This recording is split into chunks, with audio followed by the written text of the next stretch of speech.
yang zuhud. Itulah raja sesungguhnya. Raja itu yang ngatur kehidupan, Pak. Kalau orang masih diatur oleh kehidupan, maka itu bukan raja. Maka orang yang zuhud, dia tidak lagi bisa dipengaruhi oleh kehidupan, maka posisinya berubah menjadi raja. Atau seakan-akan dia seperti raja. Inilah maksudnya. Apa itu zuhud? Apakah zuhud itu orang yang sudah nggak kerja lagi?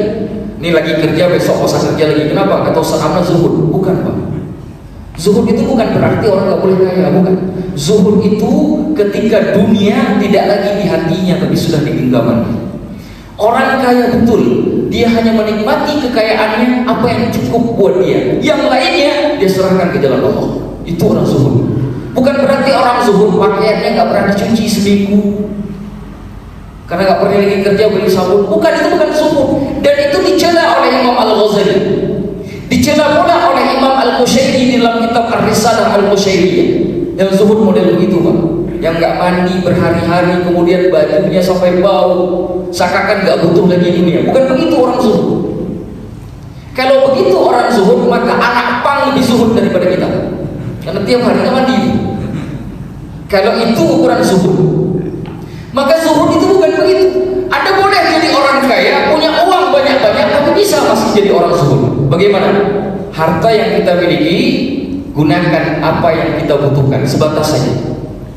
Kalau butuh tas dengan harga 200.000, jangan beli tas harga 20 juta. Kan sekarang ada tas harga 2 miliar, malah 20 juta.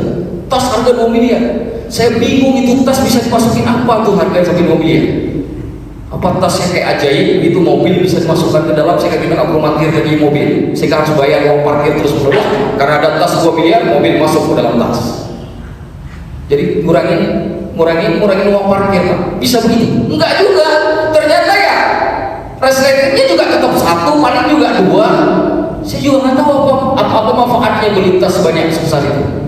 Orang zuhud, dia hanya menggunakan apa untuk hidupnya, apa yang dia butuhkan.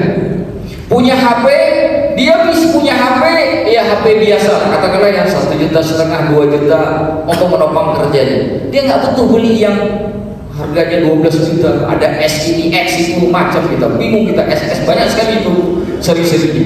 Semua kita dituntut untuk menghafal, pusing kepala kita. Dia nggak butuh lagi, kenapa? Karena dia asasnya asas manfaat, bukan asas kebutuhan. Kalau asasnya kebutuhan, hari ini keluar S10, ganti, Pak. Karena yang punya kita S9. 6 bulan kemudian keluar S11, ganti lagi S10-nya dengan S11. Besok keluar lagi S12, ganti terus, Pak. Ini asas kebutuhan, bukan asas manfaat. Asas pemanfaatan yang tidak ada gunanya. Maka orang seperti ini tidak zuhud. Saya beli HP tercanggih karena memang saya butuh, bukan karena saya mau, bukan karena saya pengen, tapi karena saya butuh, maka saya beli. Kenapa? Biasanya kalau yang seri terbesar mungkin memorinya lebih besar, karena pekerjaan saya sangat padat menggunakan itu, misalkan begitu. Jadi asasnya asas kebutuhan, bukan asas kemauan. Kalau kita membelinya asas kemauan, apapun kita beli meskipun kita nggak butuh, Pak. Berapa banyak orang yang butuh 1 mobil tapi di bagasi mobilnya ada 6. Padahal semua kita tahu itu kalau dijual tahun depan jadi berkurang harganya karena harus jadi second. Gak ada manfaatnya. Maka orang zuhud walaupun dia orang kaya masih bisa praktek kezuhudannya. Cabut dunia dari hatinya, letakkan dunia di dalam genggaman. Jangan pisahkan genggaman dengan dunia. Jangan coba-coba letakkan dunia itu dalam hati. Kalau dunia diletakkan dalam hati, kita jadi budak. Kalau kemudian dunia ada dalam genggaman, kita jadi raja. Berapa banyak orang kemudian jadi budak harta, jadi budak nafsu, karena dia ada dunia di dalam hatinya.